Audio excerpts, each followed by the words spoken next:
Hello, everyone. Welcome to our 2019 Look Ahead webinar. My name is Mark Graham. I'm part of the marketing team here at Stylus. And today we'll be exploring the new behaviors and technologies that will inform innovation in the year ahead. I'm sure I say this every year, but it's hard to believe, for me at least, that we're at the end of 2018 and that the next time we do this, we'll be looking ahead to a brand new decade in 2020, which is a bit wild. But before we get too far ahead of ourselves, today we are firmly focused on the next 12 or 13 months, which our experts are calling the Year of the Human. I'll let our presenter for today explain exactly what this means in a few moments.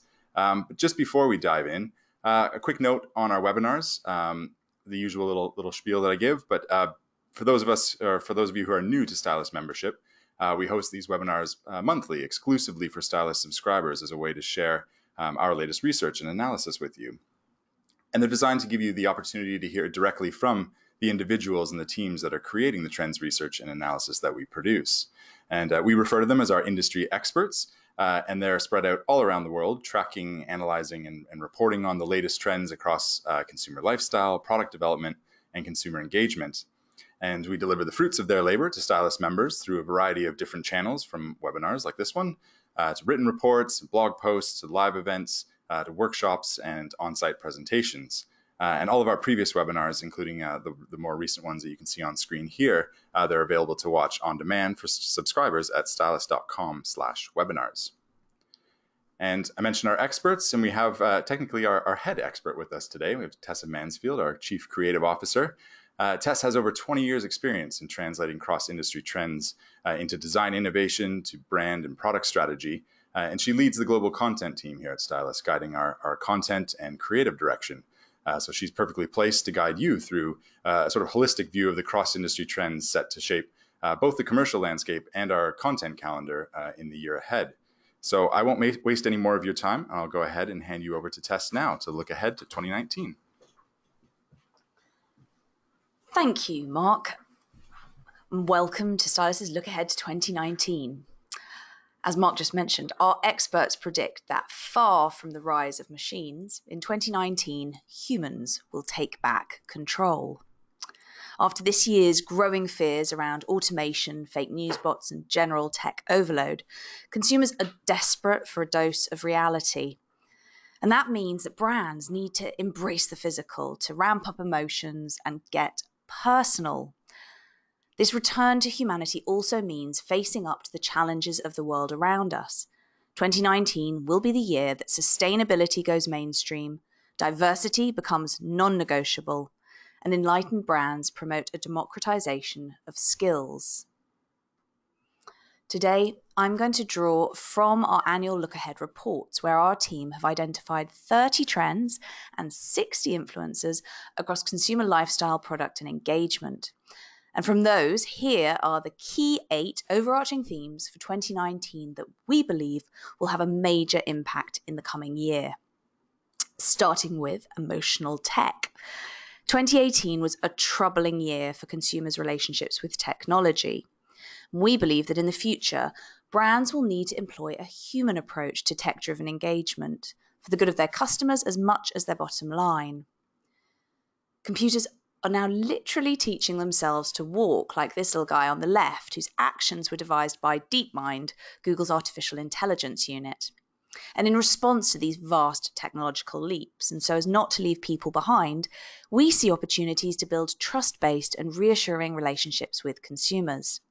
On the right here is our first influencer, Verity Harding, who's the co-lead of Google's DeepMind Ethics and Society, which was founded to ensure that technologists take responsibility for the ethical and social impact of their work, especially in the field of AI. In 2019, we'll see AI being brought into the mainstream cultural conversation. Next May, London's Barbican Centre is due to open the interactive exhibition AI More Than Human. Via installations such as Mimic by Universal Everything, that's here in the video, it will ask the big questions. What does it mean to be human? Will machines ever outsmart a human? And how can humans and machines work collaboratively? Speaking of working collaboratively, We'll also see more devices like MIT Media Lab's Alter Ego, which allows a user to silently speak with a computing device via a neural signal capturing wearable. Not that easy to say. In layman's terms, that means it knows what you're thinking as you're wearing it. These concepts so far probably seem a little bit far out and a bit disconcerting, but this next example of AI is the reason you need to start paying attention. According to MIT, 75% of children believe Amazon's Alexa always tells the truth. Brands using AI must now be aware of the responsibility they wield with consumers who place this level of trust in them. And because of this, Christian Ward, Stylus' head of media and marketing, believes that next year, brands need to make the shift from service provider to brand buddy. Winning brands in this environment will have emotive, human personalities that speak the consumer's language. Google Home's Pretty Please and Amazon's Echo Kids are already tackling the challenge of interacting responsibly with a generation of children for whom communicating with robots is as natural as talking to humans. Echo Kids, which is shown here, includes a magic word feature that gives positive reinforcement for saying please. And in a similar vein, startups are aiming to turn kids' negative screen time behavior on its head, like Mightier, whose Mighty Band measures a child's heart rate while they play video games. It's aimed at kids who have a tough time with self-regulation, helping them to build skills to better manage their emotions. To explain how it works, the children wear a heart rate monitor while they're playing a game, and the monitor talks to the video game using their heart rate as a measure of their emotional regulation. So in order to keep playing, the kid has to calm themselves down while in the moment. The company themselves describe this as weight training for emotional regulation. Now, controlling kids' behavior might seem controversial, but both Echo Kids and Mighty, I believe, are good examples of using technology in a responsible way to promote positive behavior. And also encouraging positive behavior, Panasonic developed its Kaza series of concept lights, which detect whether they're being handled in a gentle or rough way. And to encourage more careful treatment, they switch off when they're being handled harshly. The bottom line here across all of these examples is that brands need to prioritize a more human approach to tech, realigning it to better suit the interests of the consumer. On to a colourful number 2. In 2019, we'll see colour being explored as an alternative medicine or therapy thanks to its psychological healing effects, in particular to soothe physical and mental health conditions and to promote well-being. Lauren Chu, our Colour and Materials Senior Editor, says, next year we anticipate that commercial brands will embrace therapeutic colours within services, spaces and products. Like the work of another of our influencers, Dutch designer Laura Lynn Jansen, whose company Shaping Care studies how colour affects the brain. More specifically, she explores how subtle visual stimulation can conjure up memories for people with dementia, and how certain hues can induce calm and aid patients' recovery in hospitals. Designers are utilising colour's impact on emotions via interactive and immersive experiences in bright, enticing palettes. Australian lighting designer here, Flynn Talbot, used shifting rainbow-coloured fibre optic light in his recent installation Full Spectrum to create an experience of heightened positivity. And the Colour Energy Hub in London invited visitors to lie down in an inflatable chamber flooded with digitally personalised colours and a sound bath that conjured these feelings of balance and restoration. And that's our Lauren there on the left, looking very relaxed indeed. The hub was conceived by brand experience agency Connect, who've already started adding a multi-sensory layer to products. They worked with L'Oreal during the last Paris Fashion Week to bring its lipstick hues to life via sound and colour baths, which is really worth noting as that's a fairly radical sensory sales approach for quite a big brand. And colour's profound effect on human emotion is being uncovered in entertaining ways through colour-led multi-sensory experiences. At this year's LA Design Festival, the Chromatic Dinner explored how different coloured dishes could be combined with taste, smell, texture and sound to enhance each individual hue's emotional impact. Along similar lines, food and beverage influencer Nimisha Rana Singer is a pioneer in the field of multisensory eating. His prototype inventions include a Bluetooth-enabled cocktail glass that uses electrical currents and LED lights to manipulate perception and to simulate salty or sweet flavours. We've recently been tracking all sorts of multisensory products and experiences like these, which you may have already seen on the site, but you can see now otherwise on the site in our Spotlight report, the Sensory Opportunity, which also has a great webinar attached to it. So if you haven't seen it, I urge you to have a look. It's a really fascinating space. Now, moving on to concerns for humanity and the planet. Disaster is happening much faster than we thought due to our continued unsustainable behaviours. The latest alarming UN report on climate change states that hundreds of millions of lives are at stake if the world warms up by more than 1.5 degrees Celsius. And this will occur as soon as 2040 if current trends continue. And while the terrifying stats indicate that the worst-case scenario is inevitable, people, brands and the media are finally waking up to sustainability. So we believe that in 2019, this will be the year that sustainability goes mainstream. And what's being done? Well, some shifts in behaviour are being enforced by governments.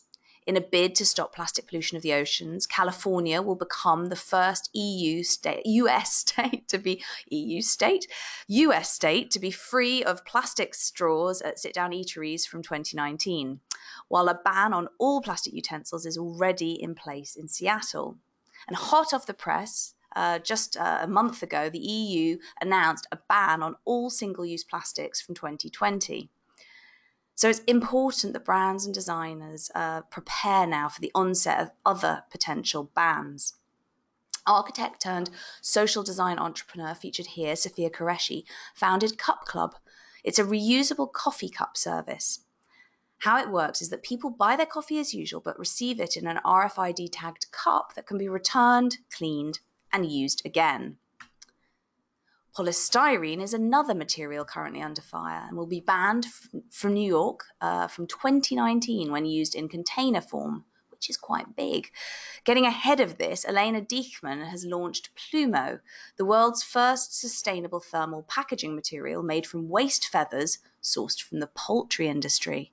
This has just literally picked up a European Circular Economy Award. We all need to start thinking about what we can do.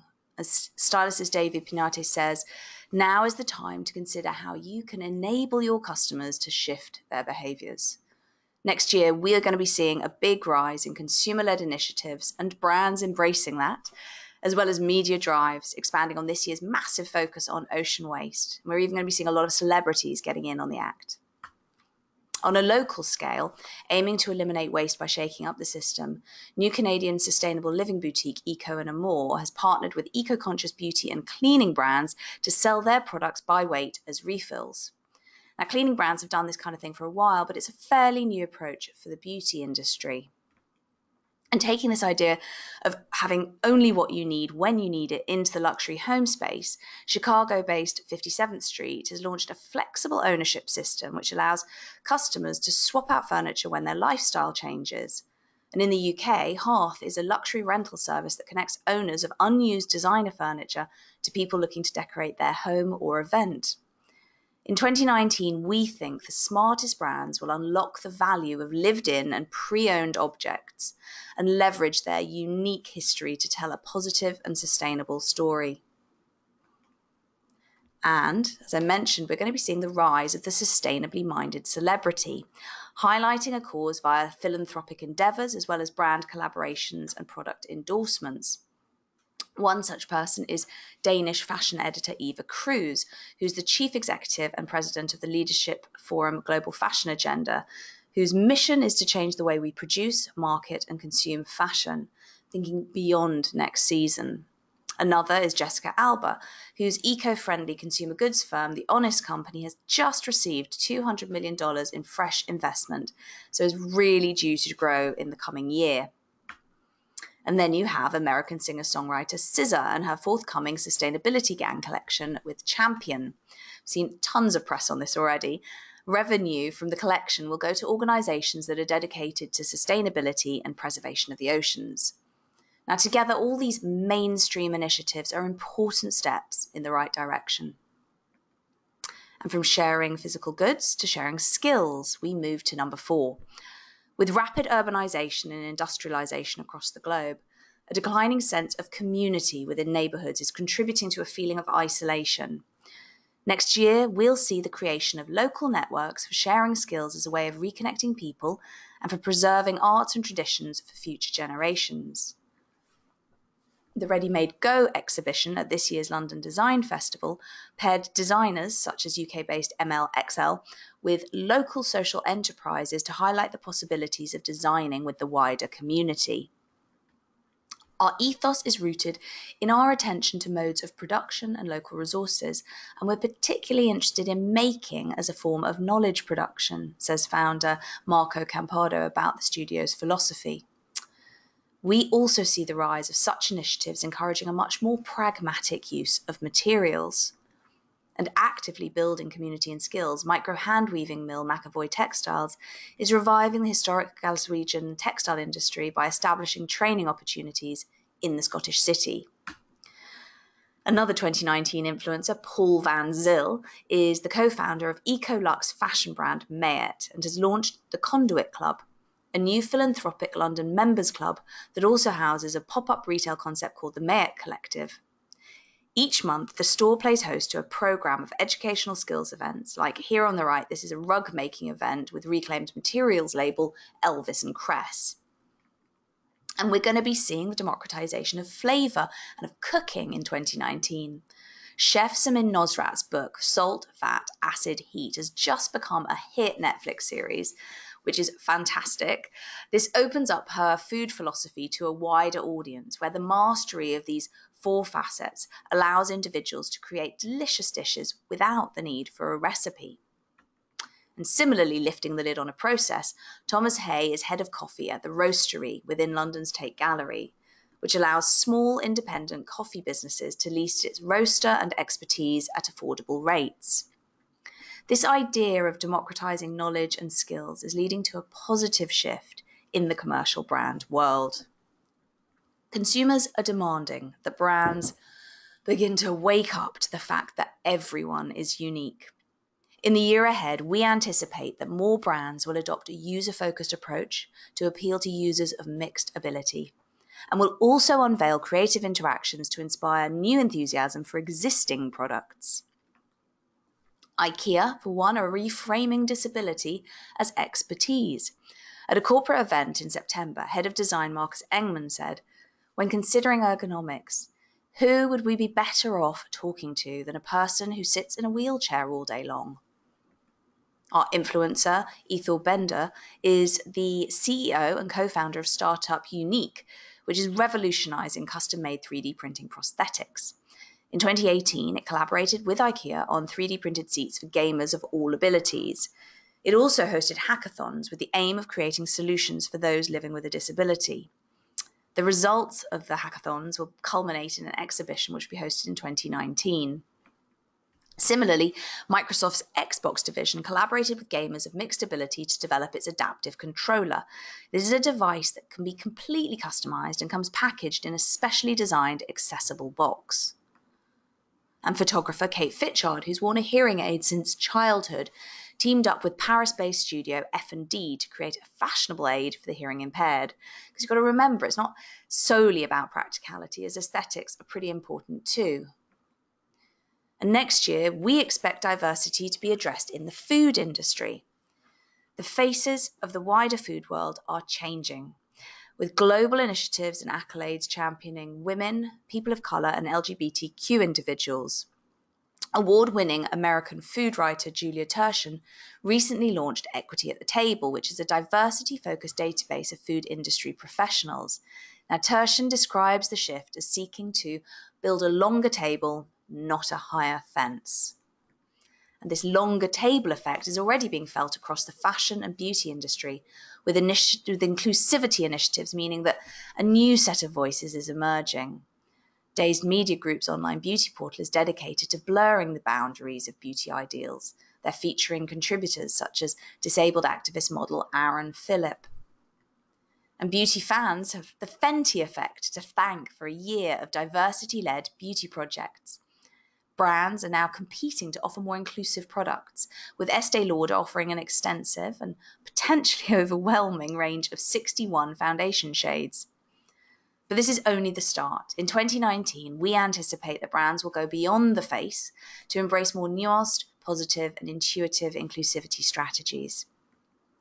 The conversation will shift away from skin color and age and towards the emotions, values, and preferences that make each one of us unique. As an example, UK retailer Boots' recently faceless advert highlights the way that beauty can make you feel, not just look. And while the beauty and food industries are catching up to racial and gender bias, the tech world still has a way to go. Another of our influencers, Joy Buolamwini, founded the Algorithmic Justice League after recognizing racial and gender bias in facial recognition algorithms. There's a great video of Joy demonstrating this disparity, which I can't show you via webinar, but as you can see from the GIF coming up, her Caucasian friend's face is recognized, but her face is not recognized until she puts on a white mask. The key message here is that to overcome colour blindness and tokenism, companies will need to continue to ramp up their diversity efforts to bring everyone to the longer table. Related to diversity, a global movement of modern masculinity is building. Men are exploring a broader menu of personal identities, redefining male strength and rejecting the reactionary backlash to the equal rights movements. The issues of male mental health and female safety, which have both been highlighted recently by the Me Too movement, are often born out of the things that we teach boys about manhood. Now men are re-examining their role in society. Now, as part of Unilever's Is It OK campaign, you see here, that was from last year, it partnered with Snapchat and Vice. The collaboration saw 12 million impressions in 6 days and a 21% rise in the campaign's engagement rates. And this October, Axe hosted workshops for US high school seniors addressing outdated male stereotypes and toxic behaviours.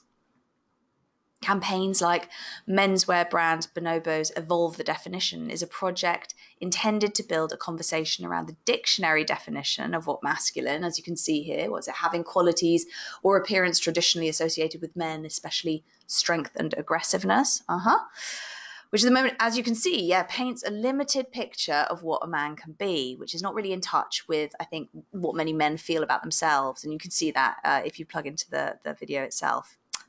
Similarly, grooming brands Harry's A Man Like You film presented alternative models for men's self-identification, also promoting the idea that there's no one way to be a man. It's really worth also taking a look at this short film, which, as you can see, has had a huge number of views. And finally, authors such as Brendan Keeley and Ben Brooks are rebooting depictions of masculinity in children's fiction, with titles including Stories for Boys Who Dare to Be Different. And a great example of such a man is naturalist David Attenborough, featured here. So we believe that brands can tap into this emerging space by providing men and boys reassurance, permission, and a safe platform to talk openly about their emotions. Storytelling in general is shaping up for a supersized overhaul in 2019.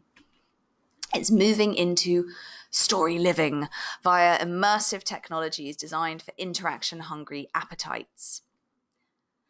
Because to date, branded storytelling has largely been a one-directional affair. But new breeds of virtual tech promise hyper-realities where audiences can start to co-steer their own storylines. Setting the scene is Amazon Sumerian, which was launched this summer. The tool allows people without any specialized programming experience to create and publish augmented and virtual environments featuring fully conversational 3D hosts.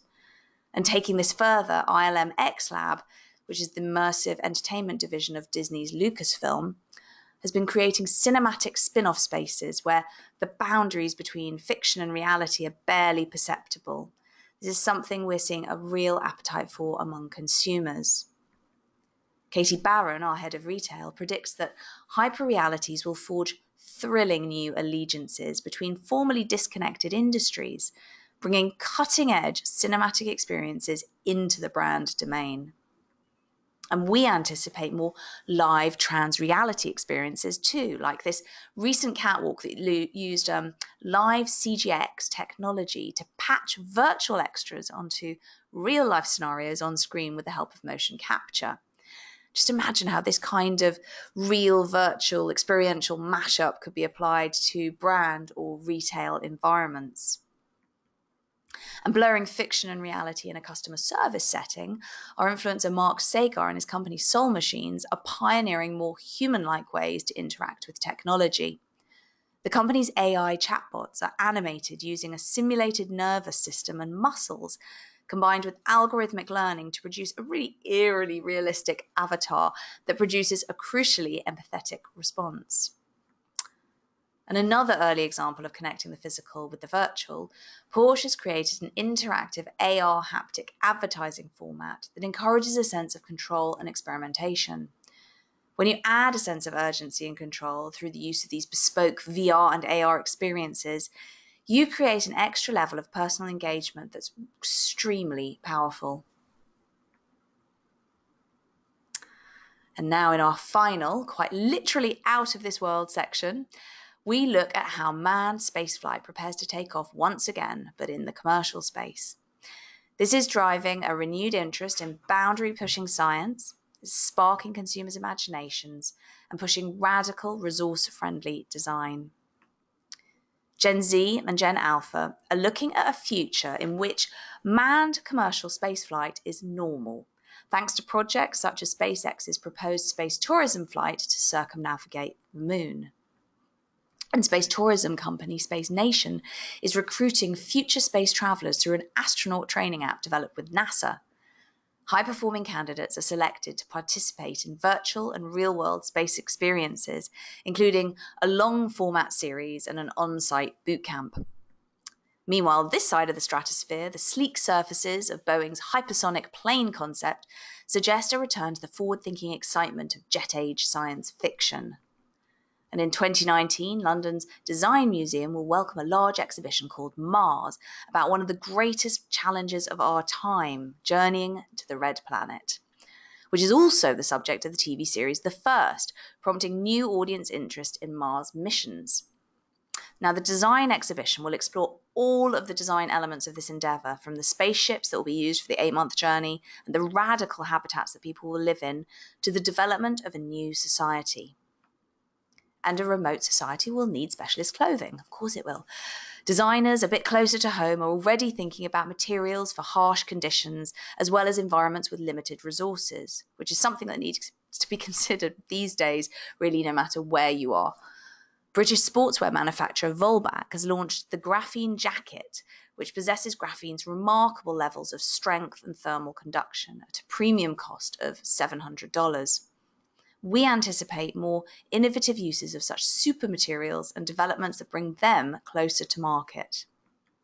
Which brings us to our final influencer of today, London-based designer Jen Keane. She's designing for a future where we can control the way that natural elements perform. Keane uses microbial weaving to grow surfaces from nanocellulose, a lightweight plant-based material that's 8 times stronger than steel and stiffer than Kevlar. And designers will have to rethink other waste streams for a more sustainable future as our resources start to continue to diminish. Experimental materials startup Perspire creates fashion from, wait for it, human sweat. This kind of innovation, whilst a bit gross, offers great promise for the years ahead.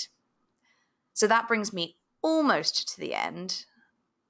But before I go, I'd like to recap. In 2019, the key message is that brands will need to prioritize a more human approach, from tech-driven engagement to products and services that are more diverse, democratized, and that appeal to a broader audience. And as we've shown through all our influencers for 2019, behind all these innovations are brilliant people like all of you guys listening today. So hopefully in the run up to 2019, you'll connect with others from inside and outside your own industry and bring us all to a longer table. So that wraps up our look ahead presentation. I'd like to hand back to Mark. Hey, thank you, Tess. Well done. That was a great presentation. And obviously, we've had loads of interest and some really great feedback around the look ahead this year. And I know you, Tess, and the team have worked really hard to get the look ahead reports out a month earlier this year. This was something that many of our members requested to help them really maximize the look ahead trends and research and to get a proper jump on the year ahead. And you guys did it. So well done to you and the team for making that happen. And I really liked how this presentation was grouped around those 8 themes. I think it's a really useful sort of lens or way of viewing the look ahead content, which kind of segues nicely into a little plug for the look ahead reports, the written reports that go hand in hand with today's presentation. And they're broken down into 10 different industry focused reports, which taken together provide a total of 30 different trends to capitalize on the year ahead, which Tess mentioned at the beginning of the presentation. And so with this webinar, you've kind of sort of provided a third way to think about the year ahead. We have the industry by industry approach, the complete set of the 30 trends, and then these 8 themes today that kind of unite everything. So yeah, I think that's a really helpful way of looking at it. And if you listening in like what you heard today and you haven't yet explored the written look ahead reports, I would strongly encourage you to do so in order to really round out your sort of knowledge base as you plan for the year ahead. And I should also mention that in addition to those sort of 10 industry focused reports, there are 2 additional reports that look at the key influencers, several of which Tess mentioned in the presentation, and also a look back at 2018 and how the trends that we forecasted for this past year played out in the commercial space. So lots more insights and case studies and inspiration to dig into in those reports, which you can access at stylus.com/2019-look-ahead. So do head to the site to check those reports out if you haven't already. And with that, we are finished for today. If you liked what you heard from Tess and you'd like to revisit anything presented today, we'll be sending a link to the recording to everyone listening in the next day or so. And a huge thank you again to Tess for joining us, and a big thank you to you for listening in today. And do keep an eye out for information about our next webinar, coming soon. We'll see you later.